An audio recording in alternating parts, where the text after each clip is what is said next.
योगायोग असा की ते आज अपक्ष पहिला निवडून आले, मी अपक्ष पहिला निवडून आलो. कधी आता परत मी काँग्रेसमध्ये जाईन नाही तर कुठल्या तरी पक्षात जाईन, पण कुठेतरी आम्हाला पण पुढे जाऊन मंत्रिपद मिळावं असं अपक्ष सुरुवात केल्यासारखी त्यांच्यासारखी आमची पण सुरुवात पुढे जावी अशी आपण विषय करतो. वस्ताद संजय गोखले साहेब ह्या संघटनेचे म्हणजे डिजिटल मीडिया महाराष्ट्र राज्य मराठी संघाचे डिजिटल मीडियाचे प्रदेश अध्यक्ष माननीय आमचे मित्र सिद्धाजी भोकळे, शिवाजीराव डोंगरे, इंद्रजितजी घाटे साहेब, उपस्थित सर्व मान्यवर बंधू भगिनी मित्र हो. वस्तादांनी निमंत्रित केलं, गोरे साहेब तुम्ही आला आणि ह्या आपल्या सगळ्यांच्यासाठी हा असा फरमान असतो, तो आपण कधी डावलू शकत नाही. आणि ते प्रत्येक वेळेला बोलवतात, ह्या हक्काने बोलवतात, अधिकारांनी बोलवतात, प्रेमाने आपलं स्वागत करतात. आणि तुम्ही आज आमच्या सगळ्यांचं प्रेमाने ह्या ठिकाणी स्वागत केलं, त्याबद्दल तुम्हाला तुमच्या सिद्धार्थजींना दोघांचे मी आभार मानतो. आणि असंच प्रेम आमच्या असू दे अशी तुम्हाला विनंती करतो. गोरे साहेब या ठिकाणी आलेले आहेत, एकमतजी आपले जावई आहेत, त्यांचं सासूरवाडी आमच्या शेजारी आहे, आमच्या भिंतीला भिंत लागून आहे. आणि योगायोग असा की ते आज अपक्ष पहिला निवडून आले, मी अपक्ष पहिला निवडून आलो.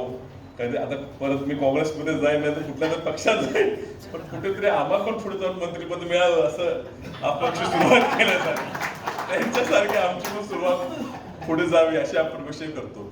आणि त्यांनी पक्षविरहित म्हणजे त्याचा प्रवास राजकीय हा परिस्थितीनुसार असतो. शेवटी मतदारसंघाची कामं व्हावी लागतात, आपला भाग जिल्हा पुढे न्यायचा असतो, त्या धोरणाप्रमाणे जावं लागते. पण त्यांनी पक्ष पलीकडे जाऊन नाती जपलेली आहेत, आपल्या जिल्ह्यातही आज जपलेली आहे. म्हणजे प्रत्येक जिल्ह्याच्या अगदी ग्रामपंचायतीचा एका सदस्य सुद्धा जो त्यांच्याबरोबर 5-25 वर्ष आपण कुठेतरी संबंधित आला असेल, त्याला सुद्धा आज असं वाटते की माझा भाऊ आज या ठिकाणी कॅबिनेट मंत्री झाला, ग्रामीण विकास मंत्री झाला.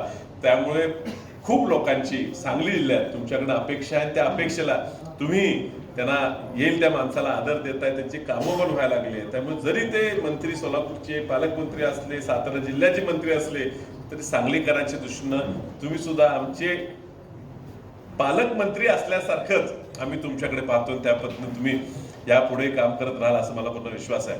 पत्रकार संघासाठी ह्या लोकांसाठी वस्ताद हे खूप दिवस राबतात आणि ही संघटित करणं सोपं नाही.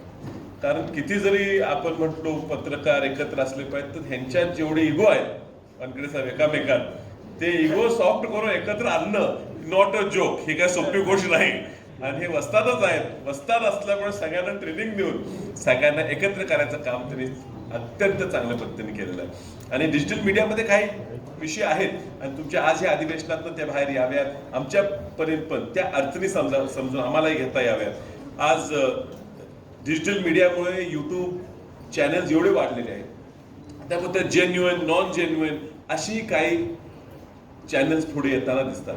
आणि माझी तुम्हाला विनंती आहे, इन्फ्रास्ट्रक्चरचं मी पुढे बोलणारच आहे, पण एक ॲक्रेडिशन शासनात सोडून तुमच्या संघाचं सुद्धा एक रेटिंग, स्टार रेटिंग, म्हणजे आपला जो यूट्यूबर आहे आणि तुमचा सदस्य नसला तरी तर तुमच्या संघटनेमार्फत त्याचं एक स्टार रेटिंग असावं.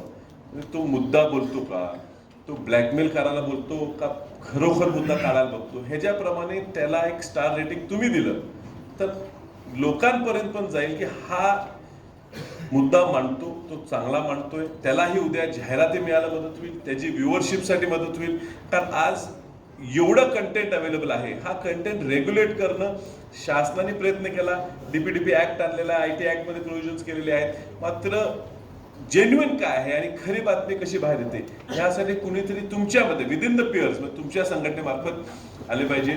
ह्याच्या पलीकडे जाऊन आता महाराष्ट्रात प्रयत्न चालूच आहेत आणि काही ठिकाणी मुंबईत गोरेसाहेब 5% 10% मधले फ्लॅट मिळायचे.